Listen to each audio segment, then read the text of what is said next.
시청자 여러분 안녕하십니까? 대한민국이 잘 보이는 곳으로 모셔다 드리는 신통방통 정치한배입니다. 먼저 오늘의 핵심 뉴스 정리해드리겠습니다. 체포동의안 표결을 하루 앞두고 민주당 의원총회를 불과 30분 앞둔 상태에서 단식 중인 이재명 대표가 직접 나섰습니다. 민주당 의원들에게 사실상의 부결 지시를 내렸습니다. 스스로 했던 본인의 약속도 파기한 겁니다. 그만큼 위기감이 크다라는 반증으로까지 해석되고 있습니다. 최주연 기자가 정리해드립니다. 병원에 입원한 뒤 의사소통조차 쉽지 않다던 이재명 대표가 검찰 독재의 폭주기관차를 멈춰달란 글을 SNS에 올렸습니다. 자신의 체포동의안 표결 방향을 논의할 당회의 30분 전이었습니다. 이 대표는 검찰의 영장 청구가 부당하다며 체포동의안 가결은 정치검찰의 공작 수사에 날개를 달아줄 거라고 주장했습니다. 부당한 영장 청구란 명분을 들며 석 달 전 약속했던 불체포 특권 포기 선언을 뒤집은 겁니다. 구속영장을 청구하면 제 발로 출석해서 영장 실질 심사 받고 검찰의 무도함을. 이 대표는 지난 2월 성남FC 불법 후원금 의혹 등으로 구속영장이 청구됐을 때도 표결 나흘 전 기자회견을 열고 의원들을 향해 부결을 요청했습니다. 체포동의안 표결 하루 전 이 대표가 사실상 부결을 호소하는 메시지를 낸 걸 두고 일각에선 결과를 예단하기 어려운 상황으로 판단한 것 아니겠느냐는 관측이 나왔습니다. 본회의에선 민주당이 맞불상정한 한덕수 국무총리 해임 건의안 표결이 이 대표 체포동의안에 앞서 진행됩니다. TV조선 최재원입니다. 국민 앞에서 꾸준히 해왔던 약속이었습니다. 적어도 본인이 나서서 이 약속을 뒤집을 거라고는 예상하지 못했습니다. 여론의 시선도 따갑습니다. 먼저 경향신문 사설부터 보시겠습니다. 자, 경향신문도 이렇게 썼습니다. 불체포 특권 포기, 약속 어긴 이재명 대표 유감이다. 자, 이러면서 이 대표의 공개적인 부결 요구는 당을 한 발 더 벼랑 끝으로 밀어버렸다고 지적했습니다. 조선일보 사설 보시겠습니다. 불체포 포기 또 거짓, 반식은 방탄용이었다.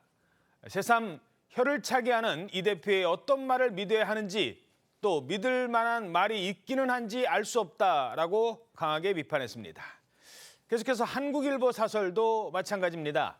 약속 걷어찬 이재명 대표, 스스로 파기한 약속은 앞으로도 이 대표 그리고 민주당의 발목을 잡게 될 것이다. 어떤 선택이 민주당을 진정으로 살리는 길인지 투표 직전까지 의원들은 신중하게 고민해야 된다라고 지적을 하고 있습니다.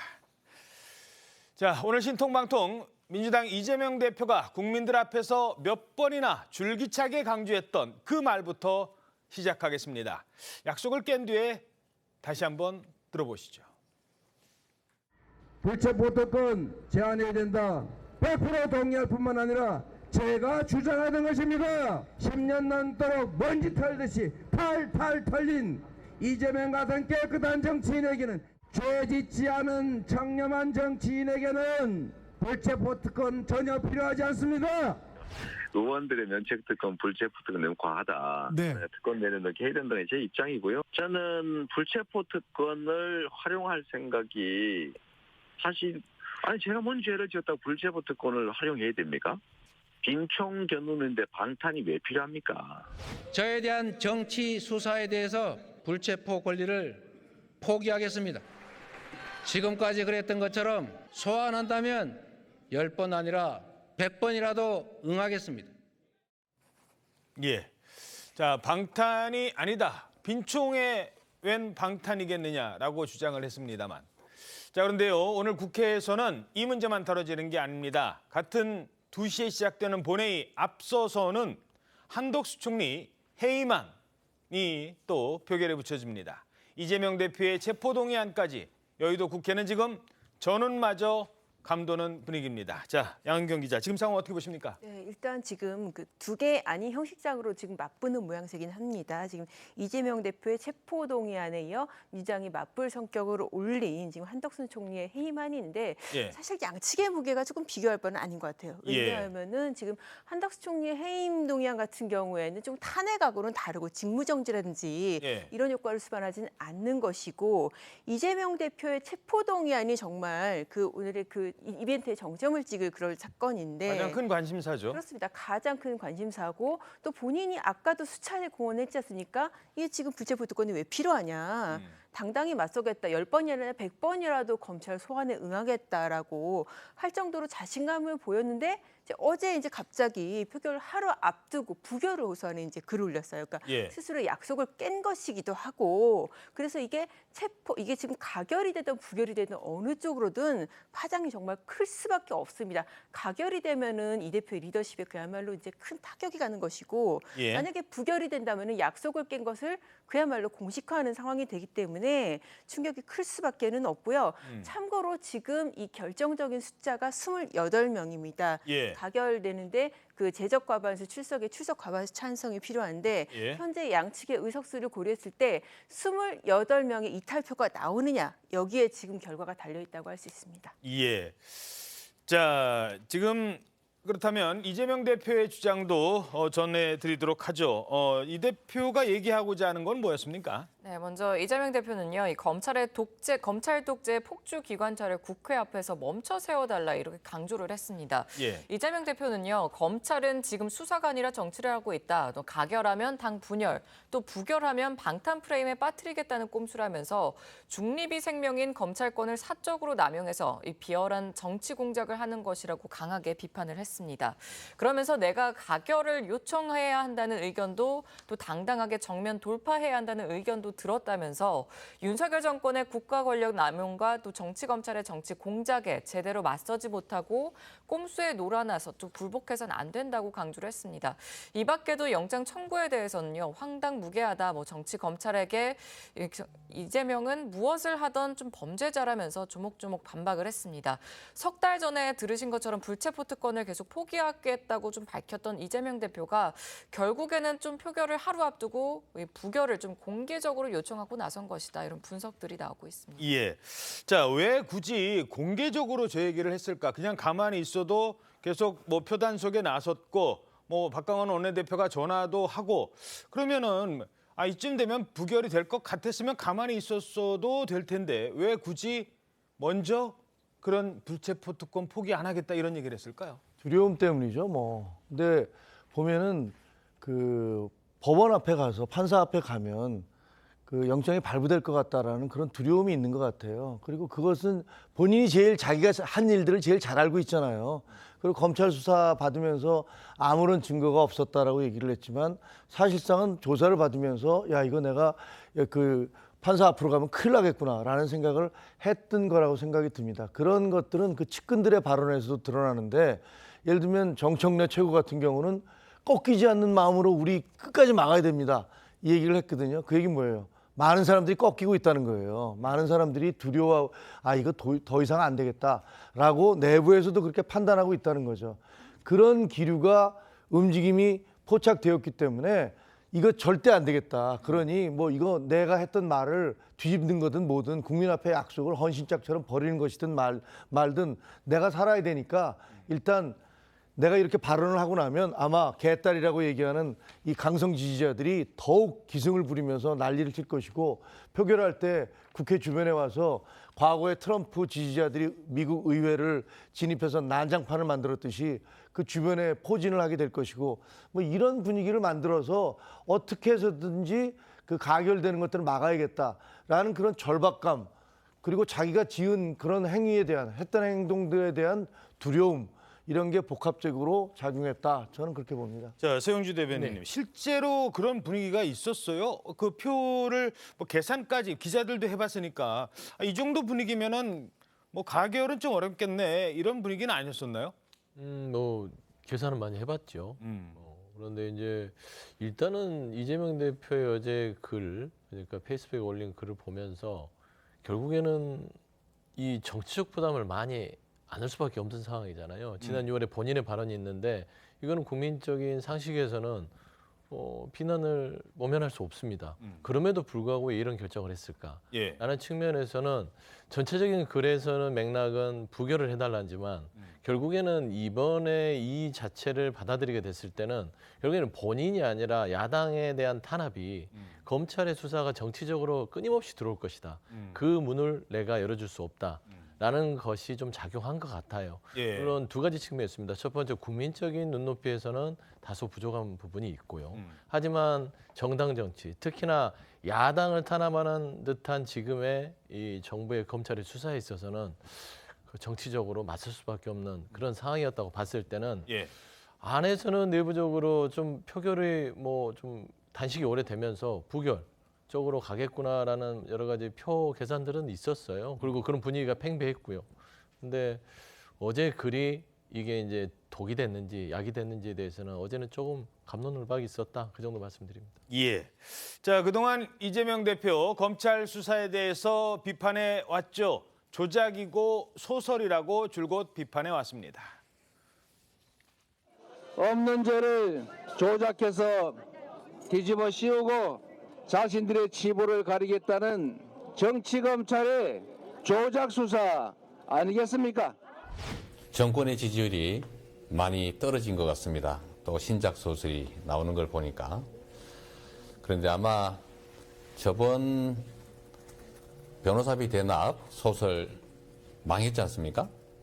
아마 이번 방북 관련된 소설도 스토리 라인이 너무 엉망이라 잘 안 팔릴 것 같습니다. 뚜렷한 혐의도 없이 제1야당 대표를 구속시키려는 헌정사상 초유의 이번 사태는 대한민국 헌정사의 역사적인 한 장면으로 남을 것입니다.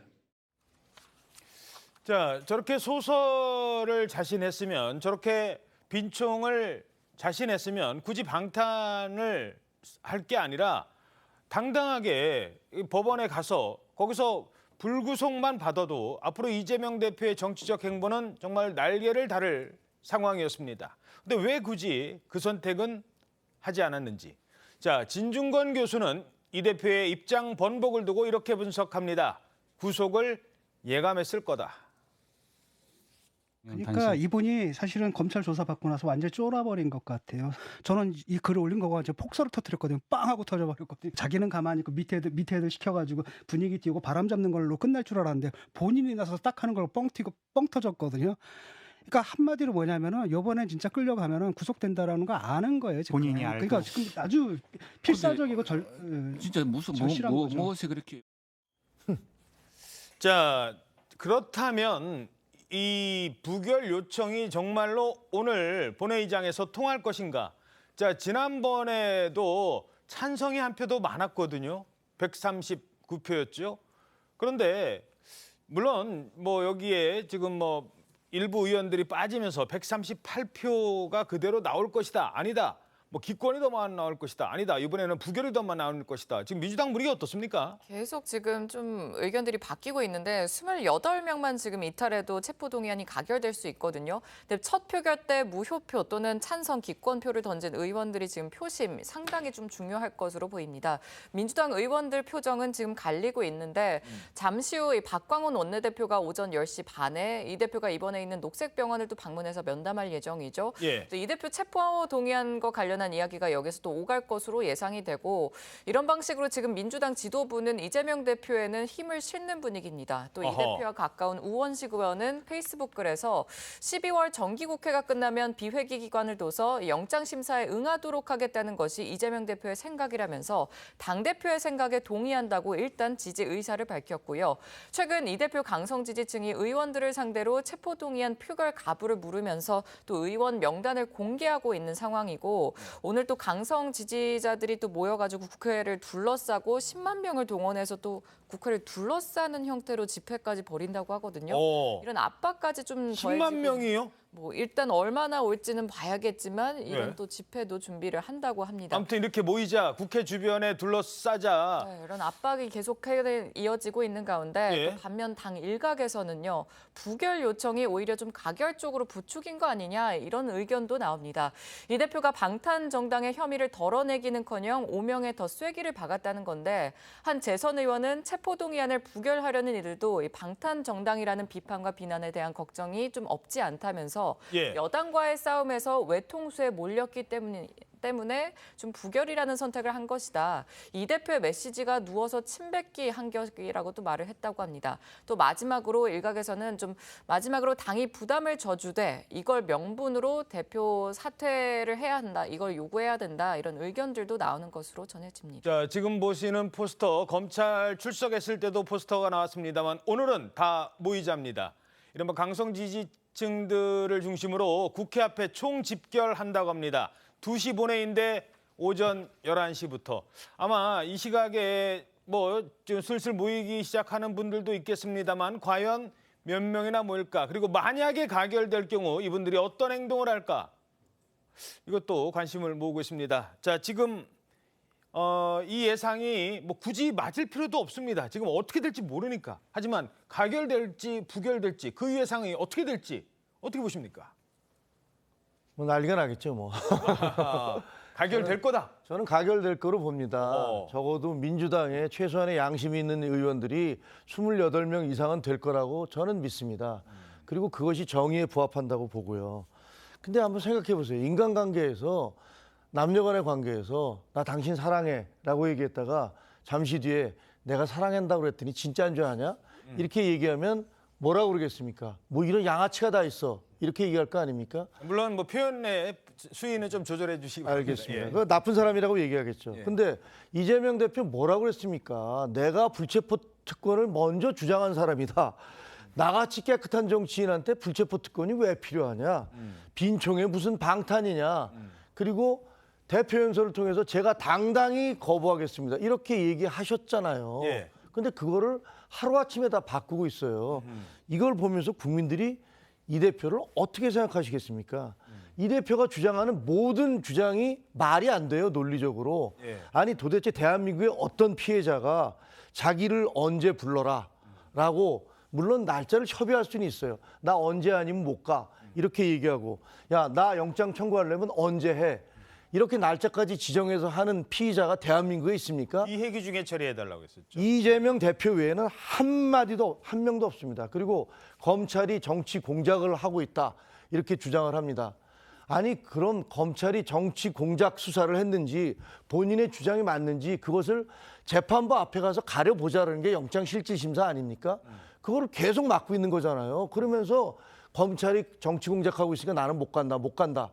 이렇게 얘기를 합니다. 그 판결을 판사한테 받아보라니까 그걸 못하겠다고 얘기하는 거예요. 예. 저는 이번에 가결이 되면 만약에 가결이 된다면 영장 전담 판사 앞에 갈 거잖아요. 예. 근데 저분을 반드시 구속시켜야 된다고 생각합니다. 예. 왜냐하면 보세요. 자, 구속의 기준 여건은 도주 혹은 증거인멸이 가장 크다고 합니다. 지금까지 민주당 이재명 대표가 해오신 저런 행위들이 증거인멸이나 도주하고 뭐가 다릅니까?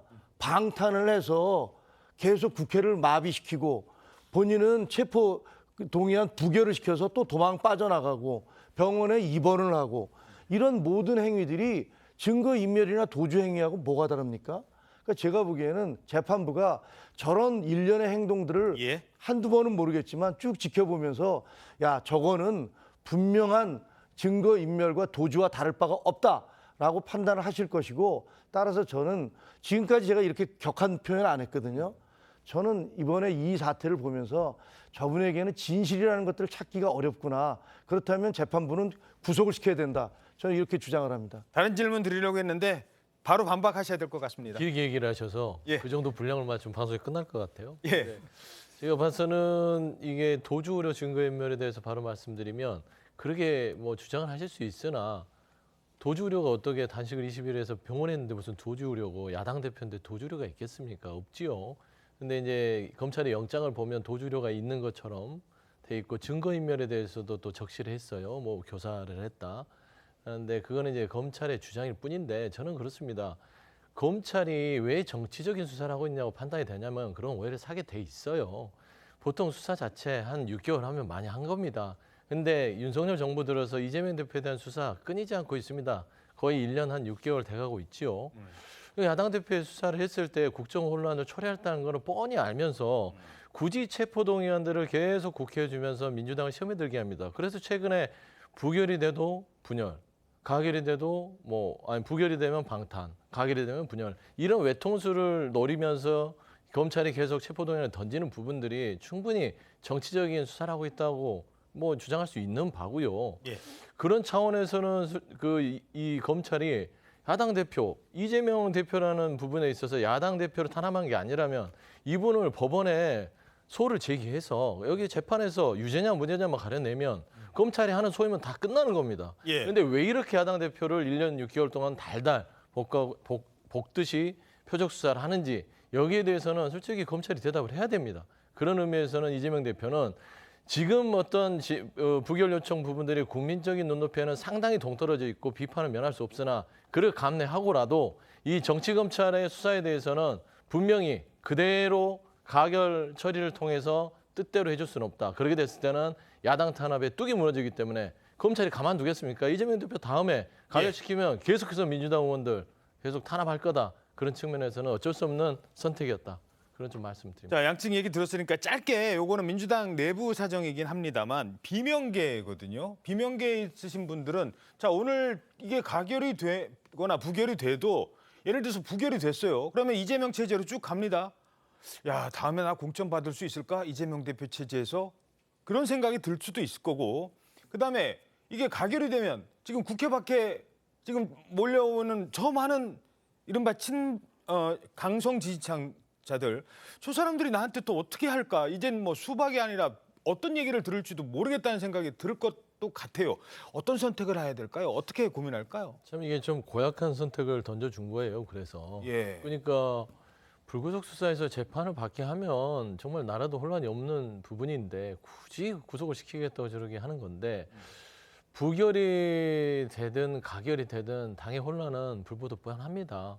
이거는 이제 강성 지지층이 두려워서 어떤 이 결과가 변하거나 그러지는 않을 거예요. 아주 극소수 의원들이 신경을 쓰겠지만 나머지 대다수 의원들은 그 극성 지지층의 물음에 답하지 않고 있습니다. 그러니까 자율투표에 맡겨놨기 때문에 오늘 결정이 될 건데 부결이 됐을 시에는 저는 부결이든 가결이든 심리적인 분당 상태에 이를 수도 있다. 그러니까 결국에는 그 결과가 해석하기 나름이잖아요. 이쪽 편에서는 가결 부분을 주장했던 그 부분을 달성을 했을 때는 부결을 주장했던 친명계 의원들은 또 갈라지는 것이고 또 부결이 됐을 때는 이 심리적으로 가결을 주장했던 의원들에서 이 당내에서 어떻게 본인들의 어떤 위상이나 입지가 줄어들기 때문에 이건 어떻게 같이 가지라는 어떤 고민 하에서 당은 또 다른 분열의 단초가 시작됐다는 측면에서는 불행이 시작이다라고 보고 있습니다. 자, 그런데 오늘 주목되는 게요. 이게 지난번 표결할 때는 신상 발언이라는 걸 합니다. 대부분 또 이제 억울하다고 거기서 막 얘기하시잖아요. 근데 지금 단식 중이에요. 양은경 기자. 이러면 신상 발언 할 수 있을까요? 못하는 거 아니겠습니까? 그렇죠. 사실 형식상으로는 보통 신상 발언을 합니다. 그러니까 체포동의안을 올린 지금 한동훈 장관이 그 체포돼야 되는 이유를 설명을 하고 거기에 맞서서 체포의 대상이 된 당사자가 일종의 자기 변호를 하는 거죠. 그래서 1차 체포동의안 때도 이제 이재명 대표가 나와서 신상 발언을 했고 다른 윤관석 의원이나 이성만 의원 같은 경우에도 이제 그 절차를 거쳤거든요. 근데 오늘 같은 경우에 만약에 이 대표가 신상 발언을 하러 나온다 그러면은 그 자체가 또 논란의 소지가 될 수가 있어요. 그렇죠. 단식하시는 분이 설마 나오겠어요. 그러니까요. 사실 그 단식을 두고도 이게 출퇴근 단식이 제대로 된 단식이냐, 단식의 진정성에 대해서 의심의 눈초리들이 있는데 지금 특히 병원에 입원까지 한 상황에서 나와서 신상 발언한다. 그러면 이거는 정말 이 구속을 면하기 위한 단식이라는 걸 본인 스스로 입증하는 그런 상황이 되지 않을까 싶습니다. 자, 김재하 기자. 그래서였을까요? 지금 그 단식 지금 회복 중인 아직도 단식 중입니다. 회복 전문 병원이라고 하는 그 녹색병원에 박강원 원내대표가 아까 갔어요. 그렇다면 여기서 뭔가 또 이재명 대표의 어떤 메시지를 들고 올 가능성도 있거든요. 신상 발언을 못하는 대신 원내대표가 대신 오늘 이런 얘기를 했다. 내가 듣고 왔다.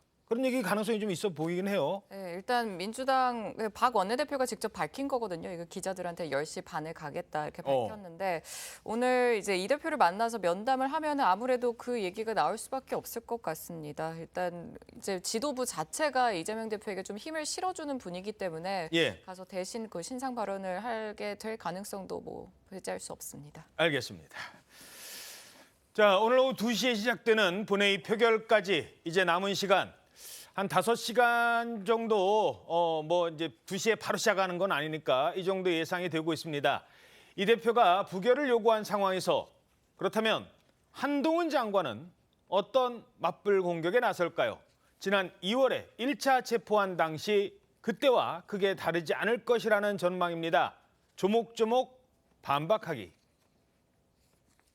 이 사건의 일견 복잡해 보이지만 사실 매우 단순합니다. 성남시라는 지자체에서 일어난 이재명 시장과 특정 업자들의 정경유착과 지역 토착 비리로서 대장동 사건, 위례 사건, 성남 FC 사건은 죄질과 범행의 규모 면에서 단 한 건만으로도 구속이 될 만한 중대 범죄들입니다. 이번 사태는 대한민국 헌정사의 역사적인 한 장면으로 남을 것입니다. 영장 혐의 내용이 참으로 억지스럽습니다. 대장동 이 9,606억 원 중에서 성남시가 가져간 돈은 1,830억 원에 불과했습니다. 돈을 버는 것이 시장의 의무도 아니지만 5,503억 원을 벌었음에도 검찰은 여전히 환수한 금액이 1,830억이라 우깁니다. 대장동 사업자를 선정할 때 수익의 70% 이상을 받아와야 한다는 성남시 실무진의 보고는 묵살됐습니다. 개발 이익의 70%를 환수 못했으니 배임죄다라고 하는데 70%라는 수치는 대체 어디서 나온 것입니까?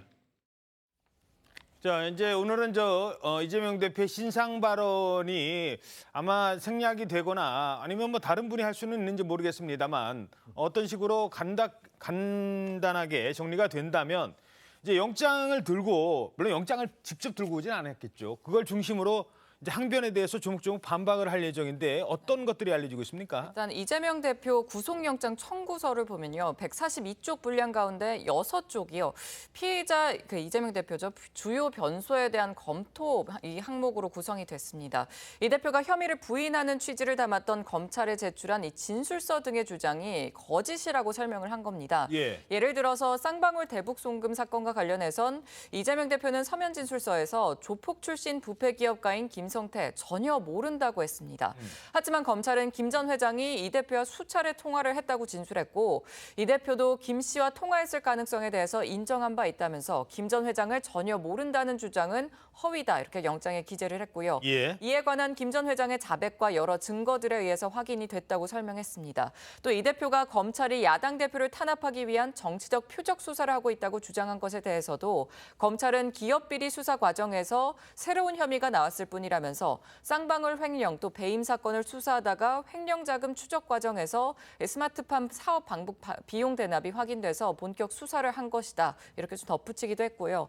이 밖에도 또 이 대표가 대북 사업을 보고받지 않았다고 주장한 부분, 또 백현동 사건에서 성남시장 당선 후 김인섭 씨와 관계를 끊었다는 부분, 이 대표가 진술서에 주장한 이 내용들이 명백한 허위라는 점을 하나하나 밝힌 것으로 보입니다. 국회에 체포동의안이 가결되고 또 법원에서 구속 전에 영장 실질 심사가 열리다 보니까 이 대표의 항변에 맞서서 검찰도 구속 필요성을 조목좀 강조하기 위해서 좀 조목좀 반박 내용을 담은 것으로 보입니다. 지금 뭐 화면에 나오는 저 사진 국민들이 시청자 여러분께서 하도 오래 봐가지고 좀 논란이 되는데 자, 그러면 이 승부수 가운데 일부 내용이 지금 알려지고 있습니다. 두 개 정도만 따져보죠. 뭐 몇 가지는 미리 말씀을 드렸기 때문에 백현동 아파트, 그 옹벽 아파트 의혹에 대해서 지금 핵심 인물은 김인섭 씨예요. 로비스트 김인섭 씨. 과거 성남시장 시절부터 쭉 계속 오래 왔다는. 근데 본인들은 중간에 관계를 완전히 끊었다. 연락도 되지 않는 사람이다. 이렇게 얘기를 했는데 검찰은 아니다.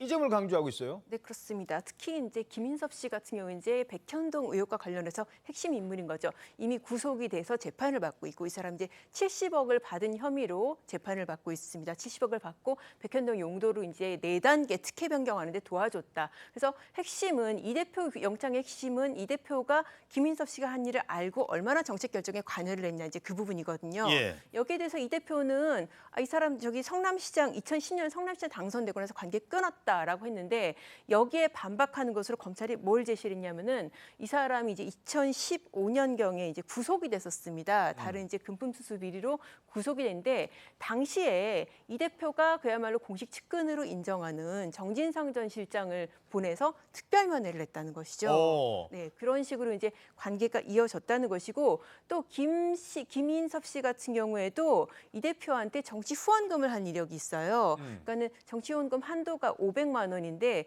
이것을 갖다가 쪼개서 3차례 그러니까 측근들을 동원해서 1,500만 원 후원하고 나중에 후원하는 사람들한테 그 돈 다시 돌려주고 이런 식으로 이렇게 봤을 때 관계를 이미 끊었다는 말도 거짓말이다라고 이제 검찰은 주장을 하고 있습니다. 자, 이 김인섭 씨의 관계가 어떤 면에서 법리적으로 이건 뭐 중립적으로 말씀을 드리면 이재명 대표가 받고 있는 혐의가 배임이에요. 보통 배임에는 배임 플러스 뇌물이 있거든요. 그러니까 손해를 끼치려면 성남시나 뭐 아니면 경기도에 손해를 끼치려면 누군가에게 이상한 돈을 받고 그래서 성남시한테 손해를 끼치는 경우가 일반적일 겁니다. 그래서 뇌물과 배임이 같이 가는 경우가 많은데 이번 영장에는 뇌물은 빠지거든요. 배임만 있어요. 왜냐? 뇌물의 마지막 단계까지 왔던 사람이 김인섭이에요. 김인섭에서 끊기는 거예요. 김인섭은 절대 아니다라고 얘기를 하고 있습니다. 그러니까 김인섭한테 얘기 들었던 사람이 어느 정도까지 얘기를 했었느냐. 반은 김인섭이가 갖고 나머지 반은 두 사람에게 간 데까지 얘기를 했지만 그건 말뿐이잖아요. 자, 이제 그런 부분에 대해서 과연 얼마나 오늘 뭐 의원들이거나 앞으로 이제 영장 심사할 판사가 어떻게 생각하느냐가 이 주장인데 어떻게 보십니까?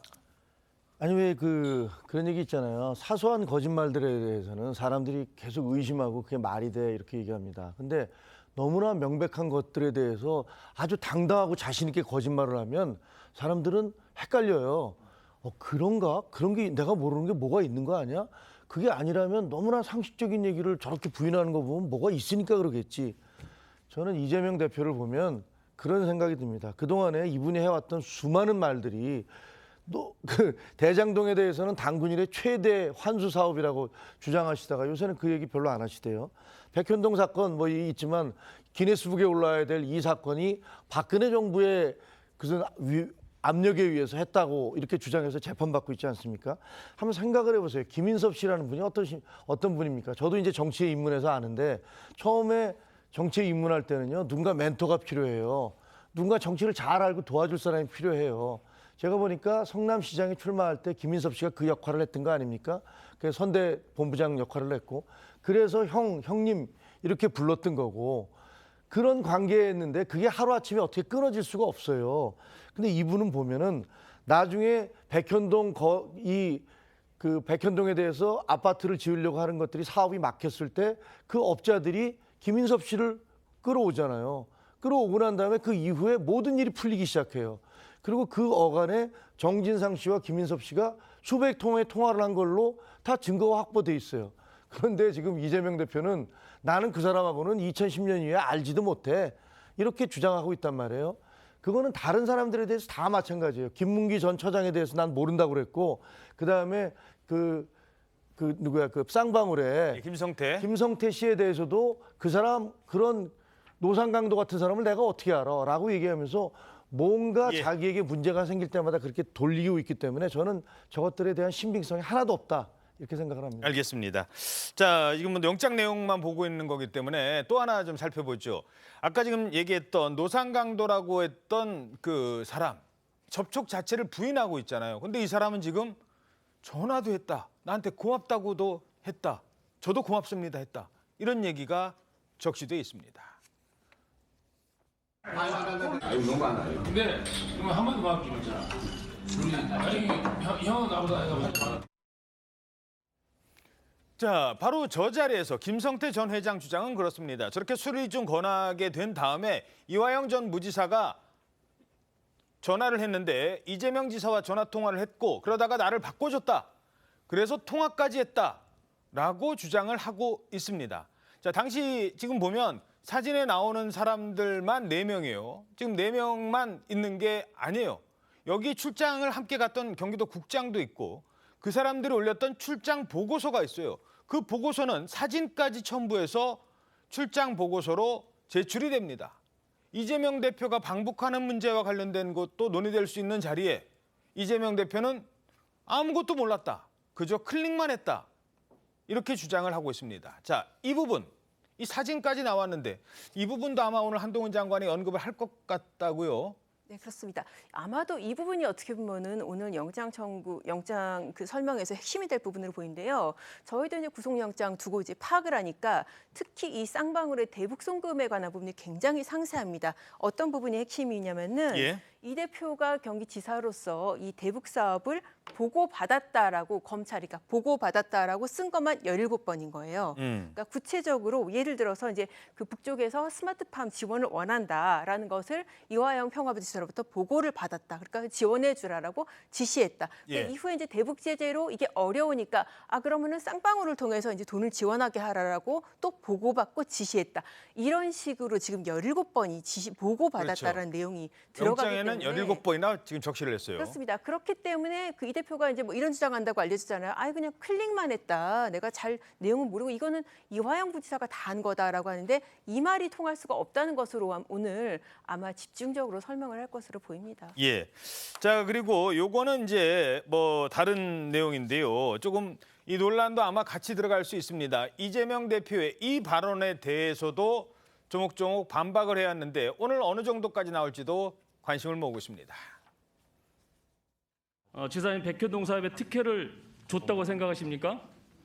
전혀 사실이 아닙니다. 그거는 국토부가 요청해서 한 일이고 이걸 가지고 만약에 안 해주면 직무유기 뭐 이런 걸 문제 삼겠다고 협박을 해서 국토교통부는 이 문제와 관련해서 직무유기로 문제 삼겠다고 협박했습니까? 그런 사실 없습니다. 자, 그런 사실이 없습니다라고 하면서 서로 지금 국토부가 이재명 당시 후보를 지금 선거법 위반으로 고발을 했습니다. 그래서 지금 재판 중이에요. 저 발언은 협박받았다라는 부분은. 자, 그런데 오히려 지금 이런 얘기가 나오고 있어요. 이 대표가 나중에 공무원들한테 오히려 회유하고 이런 뭔가를 협박 받은 걸로 느꼈지 공무원들한테 뭐 이렇게 얘기를 했다. 회유한 정황이 있다라는 게 지금 알려지고 있어요. 네, 검찰은요. 이 대표 구속영장에 그 성남시 공무원 등은 이 당시 국토부 협박이나 그런 분위기가 없었다고 진술한다고 적었습니다. 오히려 허위사실 공표로 고발당한 이 대표가 경기도지사 시절 초대 비서실장을 비롯해서 이 담당 공무원들을 접촉해서 국토부에 협박이 있었던 것처럼 진술해달라고 회유와 압박을 시도했다고 결론을 내렸는데요. 잠깐만요. 그 초대 비서실장님은 돌아가셨잖아요. 맞습니다. 실제로 당시 초대 비서실장 전모 씨죠. 지난 3월에 유서를 남기고 자택에서 극단적 선택을 하기도 했었죠. 검찰은 국토부가 용도 변경은 지자체가 의미로 판단할 상황이라고 성남시에 통보를 했고 이 내용이 이 대표에게도 보고가 됐다는 내용도 영장에 담겼습니다. 예. 자, 물론 이제 경장에 적시된 내용을 저희들이 정리를 했습니다. 여기에 대해서는 아직 재판 앞으로 남아 있고 오늘 또 의원들의 판단도 남아 있습니다. 자, 이러면서 한동훈 장관이 지난번에 이 말을 해서 오히려 뭐 긁어 부스럼이 됐다라는 평가도 나왔었는데 부스럭거리는 소리를 또 그런 비슷한 발언을 할지요. 들어보시죠. 노웅래 의원이 청탁을 받고 돈을 받는 현장이 고스란히 녹음되어 있는 녹음 파일이 있습니다. 돈 봉투 부스럭거리는 소리까지도 그대로 녹음되어 있습니다. 한동훈 장관의 미운 7살 어린아이 같은 오기가 더욱 표를 결집하게 만들었습니다. 그런 면에서 역설적이게도 한동훈 장관의 공이 매우 컸습니다. 땡큐 한동훈. 공당이 뇌물 범죄를 비호하는 거를 고마워할 만한 국민들이 계실까요? 도대체 어느 나라 국민을 대표하시는 건지 묻고 싶네요. 자, 저 상황을 두고 당시 야권에서는 한동훈 장관이 우리를 자극했다. 저 발언이 오히려 표를 결집시켰다라고 주장하기도 했었습니다. 자, 오늘도 비슷한 상황이 나올까요? 그러니까 뭐 당시는 조금 그런 영향이 있었어요. 자극적 발언들. 저희도 깜짝 놀랐죠. 뭐 부스럭 소리도 있고 예. 뭐 국무위원이 좀 통상적으로 할 수 있는 발언들은 아니었어요. 당사자는 마이크 건드린 소리라고 또 해명을 하기도 했고요. 예. 아무튼 그랬는데 저는 그렇습니다. 더 이상 얼마나 더 자극적이어야 되나. 한동훈 장관 발언들이 점점 더 자극적인데 그걸 즐기는 것 같은데요. 반복되는 자극은 더 이상 자극이 아닙니다. 그래서 한동훈 장관 오늘 빤합니다. 예측이 돼요.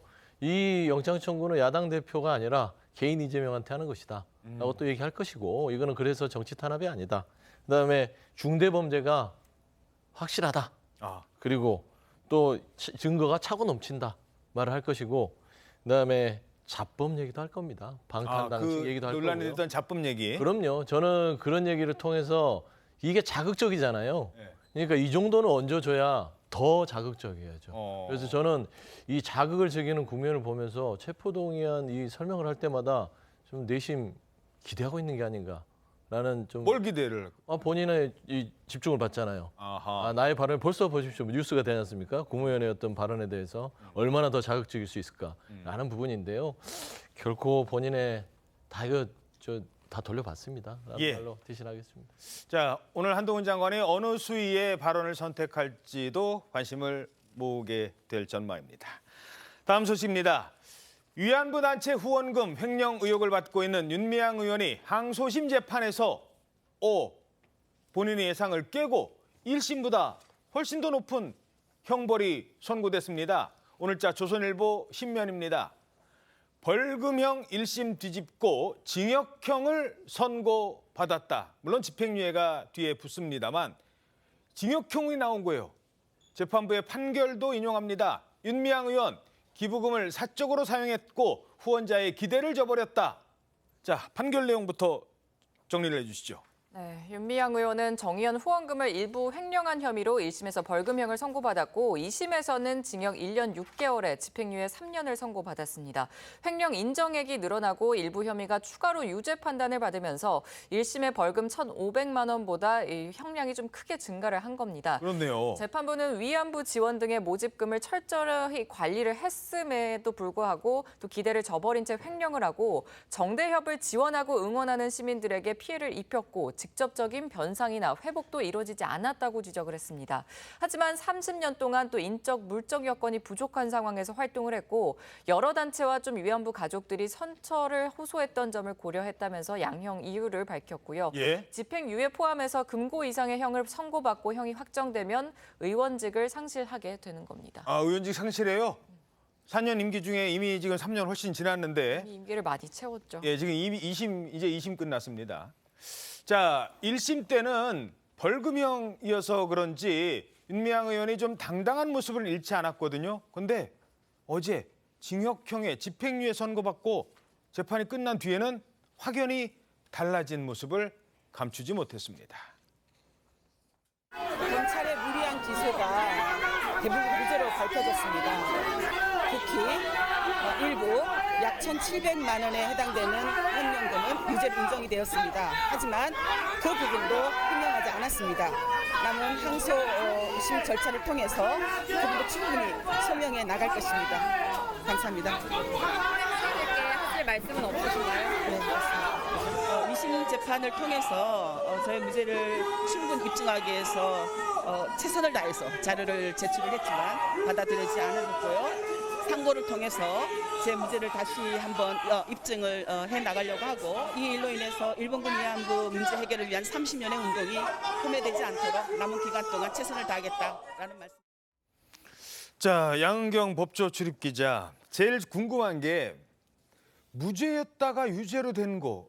이게 왜 그랬을까? 어떤 부분이었고 그 이유가 뭐라고 분석되고 있습니까? 네, 대표적으로 무죄에서 유죄로 뒤집힌 게 이게 김복동 할머니의 조의금 명목으로 모금한 1억 3천만 원이에요. 1억 3천만 원 김복동 할머니 조의금? 네, 그렇습니다. 원래 기부금품 같은 경우에 그냥 개인이 막 모집하면 안 되고 예. 법에 따라 정식으로 신고 절차라든지 절차를 밟아야 되거든요. 그렇죠. 그런데 1심 같은 경우에는 이게 모집이 법적으로 잘못됐다라고 하면서도 예. 여러 사정상 뭐 이 정도는 그래도 사회 상규상 봐줄 수 있다.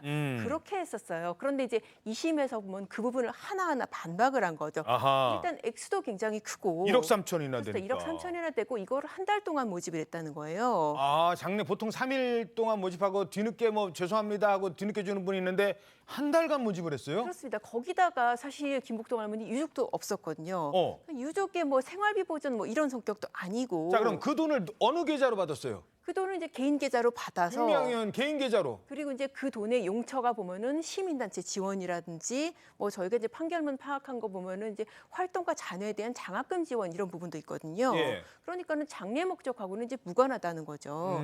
그래서 이제 이 부분을 이건 이제 횡령이 아니라 이제 보조금법 위반으로 해서 1심 무죄 났던 걸 유죄를 인정을 했고 또 하나 크게 달라진 부분이 횡령액이 대폭 늘어난 거예요. 예. 1,700만 원에서 8천만 원으로 늘어났는데 이건 이제 어떤 차이냐면은 1심 같은 경우에는 용처를 제대로 이를테면은 뭐 음식점 영수증을 갖다 내면서 아 이거 할머니들하고 간담회 했다라고 하면 그걸 그냥 그대로 인정을 해준 거예요. 예. 근데 2심 같은 경우에는 아 이게 미신적다 보니까 집 근처 음식점이고 요가 강습비도 좀 들어가 있고. 그렇습니다. 근데 요가 네. 강습은 1심에서는 무죄를 받았지만 2심에서는 아니 요가하고 위안부 할머니 그 활동하고 무슨 관련이 있어요? 유죄.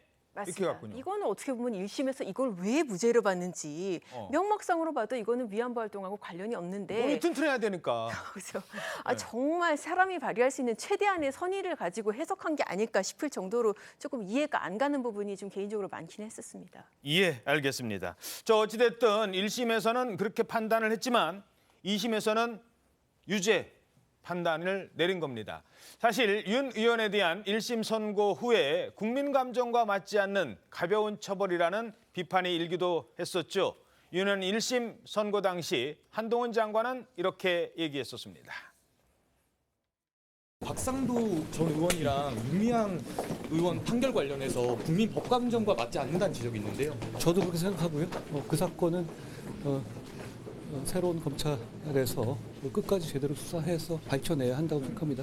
그거 제대로 그 두 사건 제대로 밝혀내지 않고서 뭐 정의가 실현됐다고 할 수 있겠습니까? 국민들도 그렇게 생각 안 하실 것 같고 저도 그렇게 생각합니다. 그거는 반드시 이 공권력을 최대한 동원해서 정의로운 결과를 내야 된다고 생각합니다. 자, 저 당시에 새로운 검찰이라는 얘기를 해서 관심을 모으기도 했는데 결국 2심에서는 형이 더 늘어났습니다. 근데 요거 하나만 따져보죠. 1심 판결 났을 때 이재명 대표가 그때 막 페이스북에 글을 올렸잖아요. 저렇게 올렸었거든요. 인생을 통째로 부정당하고 악마가 된 그는 그동안 얼마나 억울했을까. 저조차 의심했으니 미안합니다. 잘못했습니다. 다시 정신 바짝 차리겠습니다. 그동안 우리가 윤미향 의원을 너무 폄하했군요. 라는 취지로 글을 1심 나오자 올렸거든요. 근데 2심은 아직도 별다른, 물론 지금 단식 중이신 분이야. 그럴 수 있지만 민주당 내에서도 별다른 반응이 없어요. 글쎄요. 이건 정치권의 입장에 따라 다르겠습니다만 지금의 이 전체적인 사안 어떻게 보십니까? 제가 이제 지역에서 정치인이니까 지역에서 사람들 만나면 우리 당의 당원들, 고양시에 있는 당원들이 이런 얘기합니다. 아니 위원장님, 윤미향 의원은 다 무죄가 됐다면서요? 그 민주당 분들 만나면 그렇게 얘기하는데 그게 맞아요? 그럼 아니에요. 1,700만 원 횡령 혐의가 돼서 벌금 내려왔어요. 그럼 아니라던데 이렇게 얘기를 합니다. 이런 오인이 발생한 이유가 뭐겠습니까? 지금 이재명 대표가 미안하다, 잘못했다, 너를 악마화했다, 이런 식으로 그 분에 대해서 면죄부를 부여하고 그다음에 민주당 의원들 또 여러분이 거기에 동조해서 마치 이게 아무런 죄가 없는 억울한 사람을 잡아다가 검찰이 기소를 한 것처럼 그런 분위기를 만들어낸 게 사실이거든요. 근데 지금 2심 판결이 내렸는데 이재명 대표야 단식으로 후유증으로 누워 있으니까 그렇다 치더라도 그때 얘기했던 다른 분들, 다른 의원들 입장 표명해야 되는 거 아닙니까? 적어도 우리가 잘못 알았습니다라고 얘기를 하시든가 아니면 제가 잘못 알았지만 대법원 판결까지 기다려 보겠습니다라고 얘기를 하든가. 예. 이게 이런 식으로 얘기하면은 국민들에게 어떤 사실관계를 오도해서 자기들에게 유리한 정치적 결과를 끌어나가려는 그런 정치적 술수에 불과했다. 1심 판결에 대한 이재명 대표를 비롯한 민주당 일부 의원들의 반응이 그랬다라고 저는 생각을 합니다. 예. 지금 뭐 이거 입장을 낼 만한 상황은 아니에요. 당 상황이요. 뭐 다 아시잖아요. 지금 뭐 대표도 단식에 들어가서 21일째가 됐고 오늘 또 체포동의안에 대한 표결이 있고요. 지금 윤미향 의원의 항소심에 대해서 뭐 당의 그거를 집중할 필요도 없고 지금 현재 죄송한 말이지만 무소속이기도 하고요. 예. 이재명 대표가 당시 얘기했던 거는 여러 의원들이 당시에 왜 그 입장을 냈냐면 윤미향 의원이 이 검찰에 기소되고 나서 조사를 받을 때 비판적인 시각이었던 게 민주당 내의 분위기였어요. 그게 미안했던 겁니다. 그러니까 그냥 그 좀 편을 들어주지 못하고 이렇게 좀 비판했던 시각들이 미안해서 1심 판결이 그 정도 나오니 좀 인간적으로 미안한 마음을 표한 것이지요. 기본적으로 사법부의 판단을 존중하는 것들은 여야막론하고 당연한 거 아니겠습니까? 예. 라는 차원에서는 지금 현재 뭐 윤미향 의원의 판결 부분 대법원 뭐 마지막까지 지켜보는 것들이 순리인 것 같습니다. 예, 물론 지금 이 사건은 2심까지 왔습니다. 아직 대법원 확정 판결은 나지 않았습니다.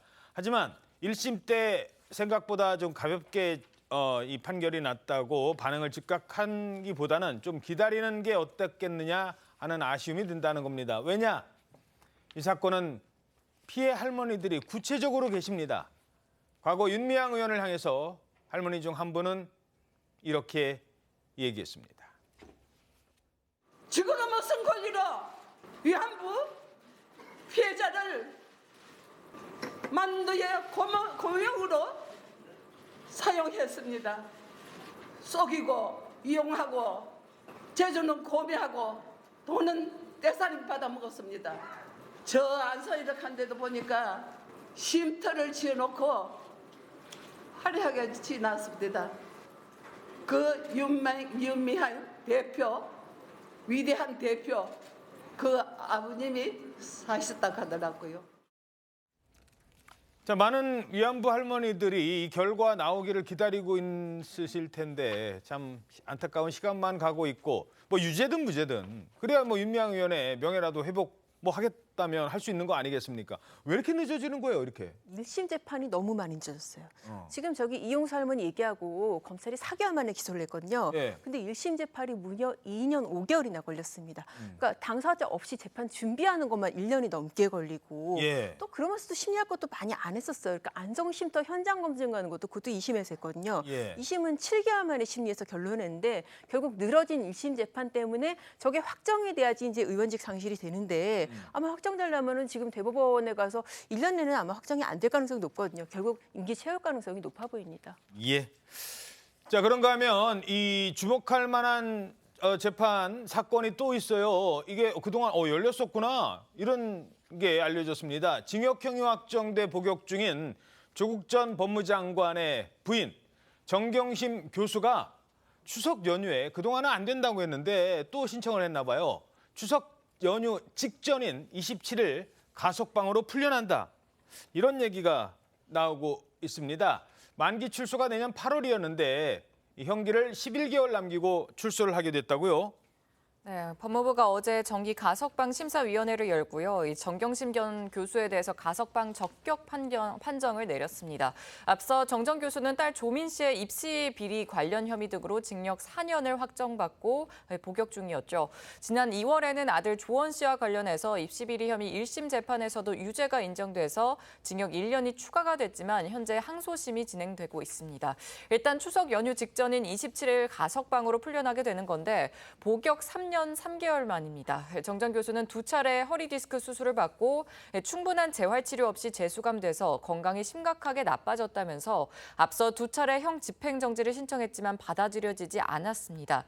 현행법상 유기징역을 선고받은 사람은 형기의 3분의 1 이상 또 복역을 하면 가석방 심사 대상에 오를 수 있는데 법무부는 매달 정기 가석방 심사위를 열어서 교정기관에서 정기 가석방 심사 대상자 명단에 대해서 적격, 부적격 판단을 내리는 방식으로 명단 명단을 추리고요. 9명의 의원들이 다수결 방식으로 가석방 여부를 결정합니다.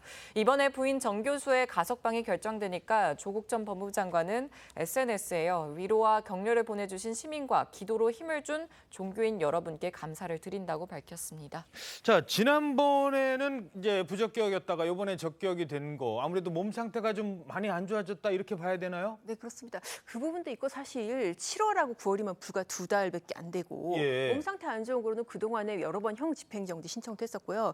저는 사실 개인적으로 생각하기에 달라진 변수는 이제 최강욱 전 의원의 판결이 확정된 그 부분이 아마 변수가 아니었나 싶습니다. 그러니까 관련자들의 재판이 이렇게 확정이 되고 더 이상 이 사람이 풀려남으로써 적어도 그 부분에 있어서는 재판 결과에 영향을 미치거나 이럴 가능성이 적다라는 판단을 한 것이 아닌가. 물론 이제 공식적으로 이게 이유가 알려지지는 않습니다만은 예. 변수로는 그게 유력한 것 같습니다. 그렇죠. 만약에 최강욱 의원이 무죄가 났으면 이건 이제 그러면은 그러면 나도 할 수 있으니까 거기까지는 기다려 보자였다는 거였습니다. 자, 그런데 이 정 전 교수 가석방 소식 알려진 가운데 딸 조민 씨 글쎄요. 최근까지도 자신의 유튜브를 그렇게 좀 만류를 하는데도 계속 하고 있다고 합니다. 언니 세컨더리 면접 거의 다 끝났다 그래서 도착편이 보이는 자리에 앉아 있는데 신난 발걸음은 일단 아닐 거니까 지금 축 처진 발걸음을 찾고 있습니다. 멀어서 지금 실루엣밖에 안 보이거든요. 예. 그래서 그럴지는 모르겠습니다만 저 계정이요. 누군가 또 해킹을 했나 봐요. 그래서 임시 폐쇄되고 지금 참 저런 일도 계속 일어나는 것 같은데 어떻게 보십니까? 딸 조민 씨의 행동. 저는 뭐 조민 씨가 어쨌든 본인이 본인이 가족이 표창장을 위조해서 의대에 들어갔고 그다음에 거기서 뭐 여러 가지 불미스러운 일들이 있었잖아요. 예. 장학금을 받은 그것이 뇌물이냐 무슨 뭐 여러 가지 논란이 있었고 그다음에 본인이 의사되는 과정에서도 큰 소용돌이가 있었는데 그럼 좀 어머니도 지금 구속돼 있는 상태고 아버지도 재판을 받고 있으니 어느 정도 좀 자숙하는 게 필요하지 않았을까 저는 이렇게 생각을 했어요. 근데 본인이 하겠다는 자유를 또 뭐 막을 수는 없습니다만 그리고 또 하게 되니까 지지자들이 몰려가서 뭐 많은 돈을 또 거기다가 슈퍼챗이라는 식으로 돈을 쏘기도 하고 그런 모습들을 보면서 글쎄요. 저는 좀 안 했으면 좋겠다라고 생각을 했는데 예. 거기에 대해서 또 해킹을 하거나 하는 것도 저는 옳지 않다고 생각을 합니다. 예, 집단적으로 또 네, 공격을 그거는- 가하는 거죠. 네, 그거는 어쨌든 개인의 자유에 해당하는 문제니까 판단을 할 수 있지만 거기에 대해서 어떤 물리적인 그런 폭력이나 방해 공작이나 이런 것들을 하는 것은 옳지 않다고 생각하고요. 예. 이 조민 씨 유튜버가 보는 사람들이 점점 줄어들고 있다고 하더라고요. 뭐 처음에는 어떤 반발 심리나 이런 것들 때문에 그랬겠지만 그 내용이 과연 볼만한 내용인지 어떤지는 그걸 보시는 분들이 판단하시겠죠. 예. 자, 짧게 최근에 계속 논란이 됐던 통계 정책과 관련된 얘기 새롭게 드러난 내용만 전해드리겠습니다. 문재인 정부 당시에 각종 아파트 가격 이런 통계가 조작됐다라는 정황이 감사원 감사를 통해 드러났죠. 그런데 통계 조작의 실무를 담당한 것으로 의심받는 곳은 한국부동산원입니다. 이 부동산에는 원장이 있잖아요. 근데 원장이 누구를 만나고 나서 그리고 나서부터 조금 달라진 것 같다는 거예요. 직원들 사이에 그런 얘기가 있었대요. 청와대 담당자를 만나고 나서. 어떤 내용입니까? 네, 감사원이 검찰에 보낸 이 수사 요청서에 지금 적시된 내용입니다. 지난 2018년 3월 초에요. 국토교통부 산하 한국부동산원의 A 원장이요. 통계 담당 실무자에게 청와대 입맛에 맞게 잘해주라고 지시한 사실을 감사원이 확인한 것으로 알려졌습니다.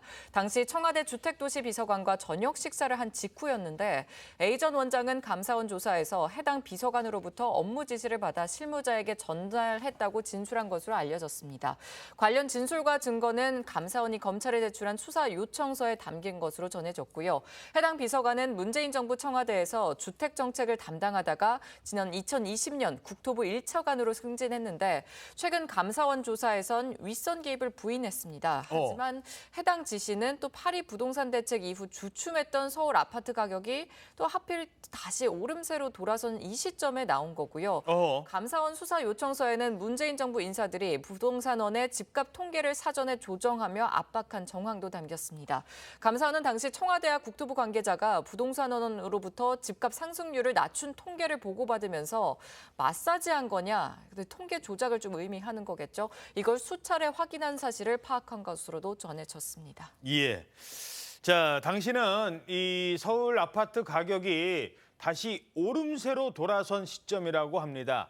자, 그래서 청와대 비서관의 발언이 좀 석연치 않다라는 지적도 나오고 있는데 다른 것보다 지금 막 아파트값 서로 오른다고 누구는 뭐 영끌로 막 집 산다고 하고 젊은 사람들, 못 사는 사람들은 지금 정말 상대적 박탈감에 빠져 있는 아파트 문제. 제일 중요한 건 오를지 안 오를지에 대한 기준이고 그 기준에 더 기초 자료는 통계인데 이게 조작됐다. 어떻게 보십니까? 국가 기강을 무너뜨리는 거 아니에요. 그 공산주의 국가에서는 항상 그 통계를 보면 항상 초과 달성이었죠. 그것도 100%도 아니고 1000%, 2000%. 그렇지만 그런 가운데 인민들은 굶주렸던 거 아닙니까? 그러다가 공산주의 망했어요. 이 국가 통계를 조작한다는 사실 자체는 국가의 기강과 근본 질서를 다 허물어뜨리는 거기 때문에 정말로 엄중하게 처벌돼야 됩니다. 그 황수경 청장이라고 있었어요. 통계청장. 예. 이분이 그 소득주도 성장과 최저임금제 인상, 급격한 인상 이후에 5분위 배율, 그러니까 상위 20%와 하위 20%의 격차가 오히려 커졌다라는 그런 통계 결과를 발표한 다음에 바로 경질됐습니다. 그분이 울면서 난 최선을 다했는데 객관적으로 하려고 하는데 그러면서 울면서 퇴임을 했고 노조가 아니 도대체 우리 청장 제대로 하려고 그러는데 왜 자르느냐. 문재인 정부에서 이래도 되느냐라는 성명까지 냈을 정도였어요. 그다음에 오신 분은 최저임금의 급격한 인상이 오히려 경제 성장에 도움이 된다는 그런 보고서를 썼던 분이 통계청장으로 가셨어요. 좋은 통계. 네, 그다음에는 통계가 그 5분위 배율이 격차가 줄어들었다는 그런 통계가 나오기 시작했습니다. 이런 걸 보면 문재인 정부가 과연 국정을 어떻게 운영했는지 이런 부분들에 대해서 심각한 어떤 회의 같은 것들이 듭니다. 물론 과거에도 이런 비슷한 논란이 있었습니다. 조작까지는 아니더라도 예를 들어서 물가. 이 물가가 오르니까 물가를 잡아야겠는데 물가를 잡기 위해서는 물가의 기준이 되는 그 물건이 있습니다. 품목들. 요거를 바꿔서도 통계를 어떻게든 낮춰보려고 했던 게 사실 정부 운영자들의 뭐라고 할까요? 욕심이라고 할까요? 그런 유혹도 있습니다. 하지만 이거는 감사원 감사 결과 조작됐다라고 하는데 근데 문제는 민주당에서는 지금 감사원 감사 자체에 문제가 있는 것 아니냐 또 이런 입장이 나오고 있어요. 이게 상식적으로 누가 보더라도 감사원이 정치적으로 들어온 거죠. 처음에 1년 정도 이거 문재인 정부의 통계 조작 부분에 있어서 감사를 들어갔어요. 그러면서 처음 들어갈 때 얘기했던 게 국기문란이다, 통계 조작이다. 딱 정해놓고 들어간 겁니다, 감사를. 그런 부분에 석연치 않고요. 지금 감사원 자체에서는 이 통계 조작이라고 얘기해버리면 통계학 자체를 부정하는 겁니다. 학문이라는 자체를 부정하는 거예요. 통계라는 것은 데이터 수집, 계산상의 뭐 가중치 부여, 그다음에 결론 도출하고 해석 인용하는 게 이런 부분에 다 주관이 들어가게 돼 있어요. 그리고 국가가 어떤 정책을 하는 데 있어서 왜곡 지수를 골라내서 좀 왜곡 지수가 낮은 부분들을 선별하는 게 각 정부마다 있었던 것입니다. 그게 정부에서 이건 왜곡 지수가 많은 것 같아, 이걸 드러내고 이걸 넣자. 라고 판단하는 정책적 판단을 이걸 뭐 의도적으로 조작했다라고 해서 지난 정부의 공무원들을 뭐 이러자면 징계하고 사법처벌한다. 이렇게 되면 이제 이게 하나의 기준이 돼서 윤석열 정부도 끝나고 나면요 통계 조작 나옵니다. 그러니까 이런 거를 하면 안 돼요. 그래서 저는 이런 정책 판단에 있어서의 오류가 있을지언정 이거를 의도적인 조작이다라고 몰아가는 것들은 지난 정부 망신주기밖에 안 되기 때문에 감사원이 정치적으로 더 이상 감사를 하는 것은 중단해야 된다. 그런 말씀드립니다. 전 정부와 현 정부 사이의 갈등과 관련된 대목이 또 하나 요즘 불거지고 있습니다. 문재인 전 대통령이 요즘에 나서고 있어요. 9.19 5주년 행사에서 문재인 전 대통령이 이런 말을 했습니다. 문재인 정부 자꾸 안보 정책 잘못했다고 하는데 당시 안보 성적은 지금 윤석열 정부보다 월등히 좋다라는 얘기를 했던 겁니다. 역대 정부 중 단 한 건도 군사적 충돌이 없었던 정부는 노무현 정부와 문재인 정부뿐입니다. 문재인 정부는 그 밖에도 수출 증가, 무역 수지 흑자 규모, 외환 보유고, 물가, 주가 지수, 외국인 투자액 등 거의 모든 경제 지표가 지금보다 좋았습니다. 자, 한때는 뭐 저런 얘기까지 했는데 갑자기 비판하니까 대통령실이 가만히 있었겠습니까? 대통령실이 또 한마디를 합니다. 그래픽으로 준비했습니다. 굴종적으로 보이는 한산한 상황이 평화가 아니지 않습니까? 한산한 상황이라고 했어요. 굴종이라고 했고요. 평화란 압도적인 힘에 의해서 구축하는 평화가 진정한 평화인 것이다 라고 대통령실이 곧바로 맞받아칩니다. 자, 저희들이 주목하는 건 문재인 전 대통령 옛날에 뭐 잊혀질 권리 뭐 이런 얘기도 하셨는데 요즘 내년 총선 앞두고 좀 움직이나 이런 평가가 나오고 있어요. 그런 것 같아요. 그런데 안보 문제에 대해서는 문재인 대통령은 입이 열 개라도 하실 말씀이 없다고 생각을 합니다. 북한으로부터 삶은 소대가리에 무슨 앙청광소, 그다음에 특등 머저리 이런 비난을 받으면서 입도 뻥끗 못했던 게 문재인 대통령 정부 아닙니까? 그리고 북한이 하자는 대로 거의 다 해주는데 왜 북한이 도발을 하겠습니까?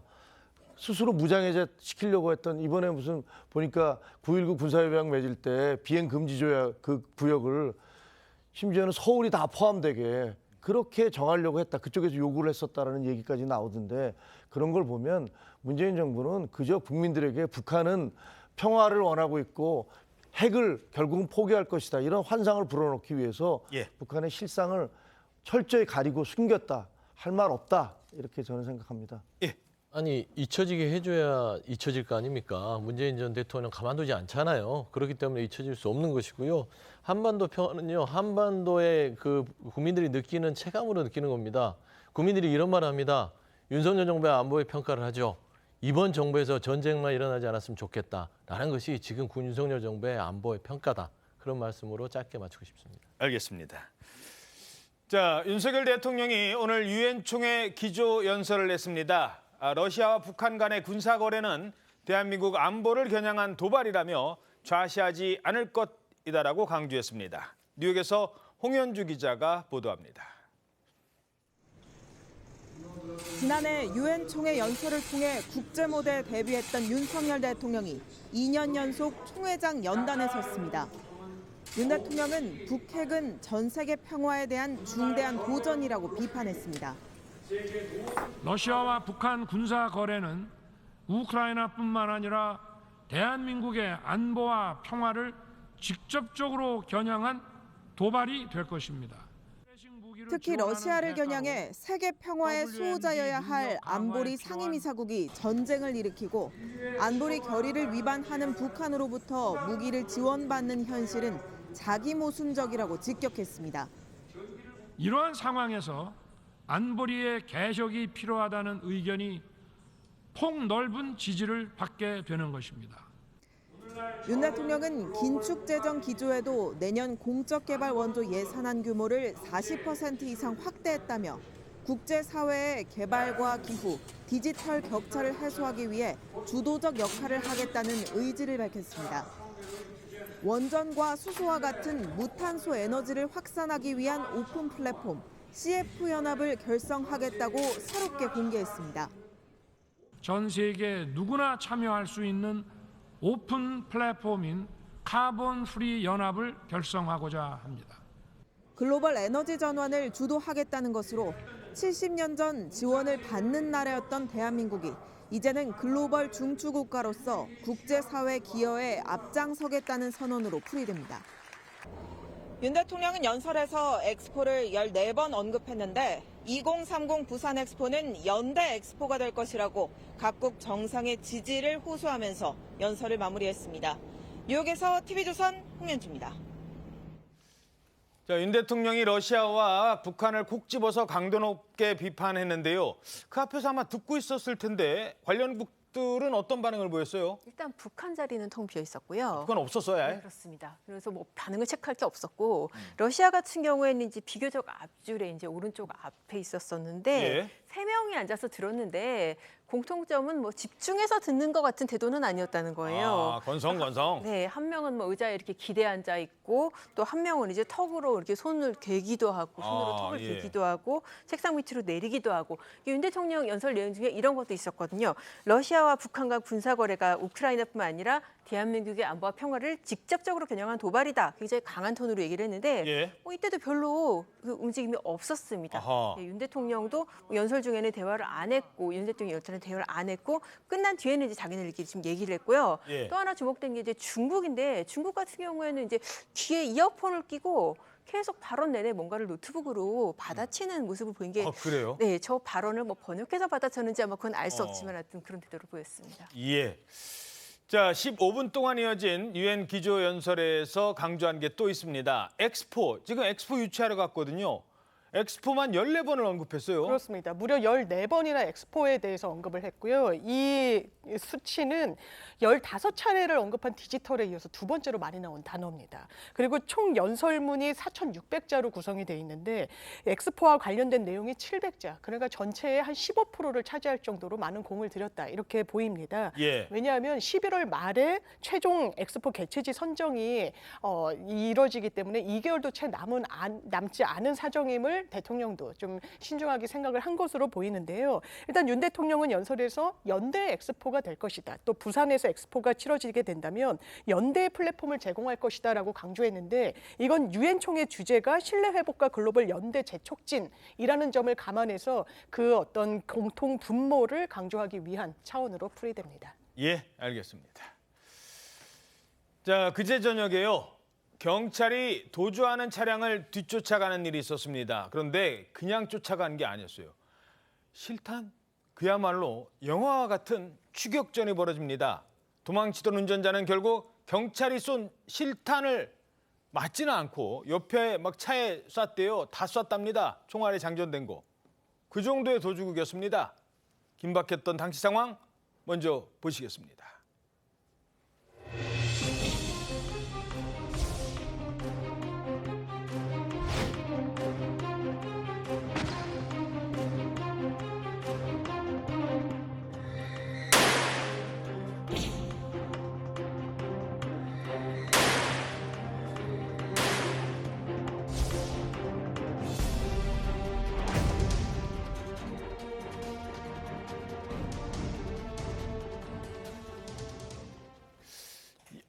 마지막에 끌려가는 게 왠지 좀 힘이 없어 보이는데 저게요.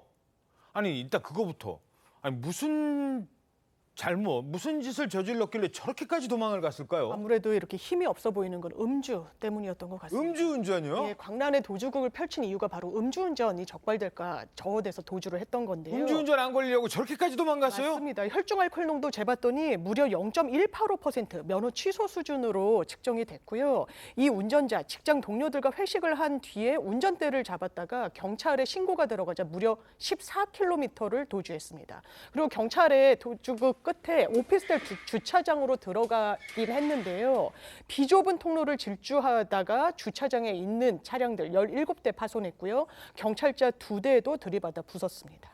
야, 권총까지 꺼내들었는데 또 경찰도 이게 한두 발 쏘고 끝낸 게 아니에요. 네, 그렇습니다. 경찰이 사용하는 권총을 보면은 그 한정에 공포탄 1발하고 실탄 3발이 장전이 돼 있다고 그래요. 그런데 지금 경찰이 2명이잖아요. 2명에서 있는 총을 다 쏜 거예요. 총알 있는 거 다 사용을 한 거예요? 네, 그래서 공포탄 2발 그리고 실탄 6발을 다 쐈다고 합니다. 음주운전자 잡겠다고? 네. 야, 그래서 대체 음주운전했다고 저렇게 도망가고 음주운전자 잡겠다고 실탄 6발을 쏜 사건 어떻게 생각하십니까? 경찰이 탄화를 모두 다 사용한 뒤에야 멈출 수 있었던 이 도주국. 상황을 목격했던 시민은 이렇게 얘기합니다. 난장판이 따로 없었습니다. 안 잡히려고 막 그래가지고 계속 막 달리다가 차를 막 이리치고 저리치고 해고 1층에 완전히 부서지고 난장판 있죠. 전체가 다. 타이어에 실탄을 발사했고 또 유리창을 깨고 그 사이로 이제 퇴적은 발사해서 제압을 한 거거든요. 자, 이게 그러니까 음주차는 저렇게 도망가고 실탄을 쏘고 그동안 보기 힘든 장면 같아요. 네, 맞습니다. 사실은 경찰관 직무집행법에 이제 총기 사용 같은 경우는 타인의 생명을 해칠 우려가 있을 때 사용하도록 되어 있고 예. 사실상 사용할 수 있지만 현장에서는 사후 배상의 문제라든가 과잉 진압 여러 가지 논란을 의식해서 사용을 제한적으로만 해온 상황이었으나 예. 최근에 흉기 난동 사건이라든가 사회적으로 굉장히 위험성이 야기되는 이제 흉악한 범죄가 나오면서 윤희근 경찰청장이 총기, 테이저건 등 정당한 경찰 물리적 사용을 주저하지 않겠다 이렇게 이제 지시를 내린 바 있었거든요. 예. 그래서 특별 치안 활동이 지난달부터 시작이 됐고 선포 이후에 총기 진압이 이번이 처음입니다. 오. 실제로 현장에서 총기 진압으로 범죄자를 검거하는 데 이렇게 사용된 것이 처음이라고 보시면 될 것 같은데요. 그러니까 예. 특별 치안 활동 이후에 말씀드리는 겁니다. 그렇죠. 일단 경찰 지휘부의 어떤 동료에 이제 힘입은 바도 있고 또 일반 현장에서 시민들이 좀 적극적으로 제압하라. 너무 경찰이 소극적인 거 아니냐라는 그 의견도 반영돼서 앞으로는 저렇게 총기 사용도 범인 검거에 적극적으로 활용될 것으로 보입니다. 자, 그런데 영문도 모르는 저 현장 그 하면 아까 그 좀 한번 들어보시죠. 당시 상황이 어땠는지. 자, 이게 막 보시면 어휴. 아니 저기 어디 지하 주차장 같은데 갑자기 가다가 저런 총소리 나면 얼마나 깜짝 놀라겠어요. 자, 이 상황도 과연 이게 과잉인지 아닌지에 대한 판단도 좀 있어야 될 것 같습니다. 그렇다고 저렇게 막 경찰관한테 차로 저렇게 막 들이받고 도망가는 사람은 반드시 잡아야 되겠죠. 자, 다음 사건입니다. 이번에는 소방관과 관련된 얘기인데요. 성범죄 혐의로 경찰에 체포가 됐어요. 성범죄, 뭐 근무 끝나고 뭐 비번 날? 아니요. 그것도 아닙니다. 성범죄 자체도 정말 나쁜 범죄입니다만 범행 장소가 어디였느냐? 대체 소방관이 어디서 범행을 저지른 겁니까? 참 믿을 수 없는 사건인데 구급차 안에서 성범죄를 저지른 겁니다. 구급차요? 네, 그렇습니다. 이 소방관이 그 만취한 주치 여성을 갖다가 태우고 119 신고를 받아서 여성을 태우고 이제 지금 가는 길이었거든요. 예. 파출소로 이송을 하는 길이었는데 그 안에서 범행이 이루어진 거예요. 술에 취해서 이제 막 119까지 부를 정도로 정신이 없는 여성을 그렇습니다. 성추행을 한 거예요? 네, 지금 이제 구급차 타보신 분들이나 안에 들여다보시면 알겠지만은 이게 운전석하고 칸막이가 돼 있고 밀폐가 돼 있어서 운전석에서는 뒤의 상황을 알 수가 없기는 하거든요. 그렇죠. 아무튼 그렇게 그 안에서 이 성추행, 성범죄가 이루어졌고 본인이 신고를 했다고 합니다. 환자 본인이 나중에 이제 피해 사실 알고. 아이고, 그분은 그러니까 술에 취해 있어도 그 성추행만큼은 알 수 있을 만큼 심하겠군요. 그렇습니다. 그렇게 해서 신고를 받고 경찰이 출동을 해서 근무 중이던 이 소방관을 긴급 체포했고 이 블랙박스 영상도 확보를 해서 조사를 하고 있다고 합니다. 야, 그런데 증거 조사를 해야 되잖아요. 아니, 이 소방관 증거 인멸을 시도했었어요? 네, 그렇습니다. 본인의 휴대전화에 이제 촬영했던 것을 삭제하는 것을 넘어서서 이 소방관 구급차 안에 이제 뒷좌석에 이제 블랙박스가 있었는데 예, 아까 그거를 보였어요. 삭제한 정황이 이제 확보가 됐고요. 다행히 앞좌석의 블랙박스에 일부 범행 장면이 찍혀 있었다고 합니다. 그래서 범죄를 입증하는 데는 부족함이 없어 보이기도 하는데 이렇게 사후적으로 경찰 조사가 시작되니까 증거인멸한 정황은 오히려 이제 어떤 재질이 굉장히 나쁘고 반성하지 않고 증거인멸 가능성이 있다고 평가될 수 있고요. 당연히 구속영장이 신청이 됐습니다. 아니, 세상에 소방관이 저런 짓을 할 거라고 누가 상상이나 하겠어요. 소방당국도 충격적이다 이런 반응 내놓고 있는데요. 바로 이 소방관에 대해서는 직위해제 조치를 했고요. 정말 안타깝고 시민분들께 죄송스럽다는 공식 입장을 내기도 했습니다. 이 소방관에 대해서는요. 직위해제 이후에도 경찰 수사 결과 여부에 따라서 파면까지 열어두고 신분상 조치할 예정이라고 소방당국은 밝혔습니다. 예, 알겠습니다. 자, 최근 미국에서요. 이 마지막 인생의 마지막 순간 있지 않습니까? 이 마지막 순간 죽음을 코앞에 둔 사람들에게 이 이야기를 들려주는 목사님이 계시대요. 어떤 목사님일까요? 일단 어떤 사연입니까? 일단 한국계 미국인 박준 목사, 준박이라고 소개된 사연인데요. 종합병원에서 무려 8년 동안 죽음을 임박한 환자들과 상담을 했던 목사님입니다. 오. 그러면서 본인의 SNS를 통해서 그 죽음에 대한 이야기로 소통을 하고 있기도 한데 예? 사연을 보면 정말 절절합니다. 오. 마지막 죽음을 앞두고 음악가를 꿈꿨던 청년 같은 경우에는 죽음 직전에 마지막 노래를 이 목사님 앞에서 불렀다라고 아이고, 하고요. 자기가 음악가가 되고 싶었는데 그렇습니다. 미처 못 든 노래를 목사님 앞에서. 네, 그리고 10대 소녀는 죽음이 목전에 둔 상황에서 정말 죽고 싶지 않다라고 하면서 자신을 위해서 죽지 않게 기도를 해달라고 또 이야기를 하기도 했다라고 합니다.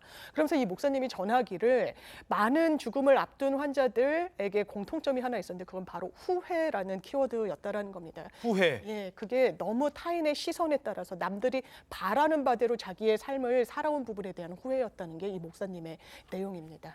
이야, 그러니까요. 이게 마지막 순간에 내가 얘기하고 싶은 사람, 바로 목사님이었습니다. 템파라는 곳에서 활동하고 계시는 한국계 목사님, CNN에도 저렇게 보도가 됐다는 겁니다. 자, 이 사람 어떤 분이고 이게 정말 가능하다는 것도 정말 어려운 일일 것 같아요. 네, 한인 이민자 2세고요. 플로리다에서 이제 자랐는데 어렸을 때 좀 본인의 마음에 상처가 입었던 것이 어른들이 좀 권위적이어서 굉장히 정서적인 신체적인 학대를 당했다. 그 당시에 트라우마를 극복하기 위해서 굉장히 노력을 했는데 쉽게 상처가 치유되진 않았지만 이 영성에서 위안을 찾았다는 겁니다. 내면에 대한 어떤 상처를 깊은 어떤 상담 치료라든가 깊은 성찰을 통해서 이제 이런 자신이 트라우마를 극복하는 모습을 보고 다른 사람에게 내가 이렇게 롤모델이 돼야겠다 이런 결심을 했다라는 것이고요. 그래서 신학교에까지 가게 됐고 신학교를 졸업한 뒤에는 나처럼 트라우마를 겪는 사람들에게 그 사람들이 목소리를 낼 수 있도록 하고 싶다는 생각으로 이 병원에서 이렇게 목사 생활을 했다라고 합니다. 임종을 앞둔 분들도 제일 필요한 거는요, 내 얘기를 들어줄 사람입니다. 자, 마지막으로요, 중국 동부의 장추성에 토네이도, 이 회오리 바람이 몰아쳤는데 어느 정도였느냐, 저 정도랍니다. 마을 전체가 거의 뭐 쑥대밭이 됐다는데, 자, 이게 어떤 속도로 왔길래 저 정도예요? 이게 최대 시속이요. 무려 266km의 풍속으로 집계가 되고 있다고 합니다. 바람이 266km? 그렇습니다. 지금 이곳은 중국 동부 장쑤성 옌청시 푸닝현인데요. 이런 풍속이 강한 토네이도로 많은 사람이 부상을 당했는데 당연히 생명에는 지장이 없는 상태로 알려졌고요.